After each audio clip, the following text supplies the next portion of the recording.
art friends. Today we're painting another Studio Ghibli style landscape, and we're going to start with a grid that is 7 by 5, which means 7 squares width and 5 squares height, and each square should be about 4 by 4 centimeters or 1.5 by 1.5 inches.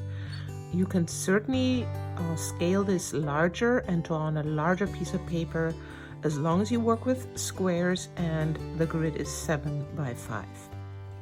Let's get started.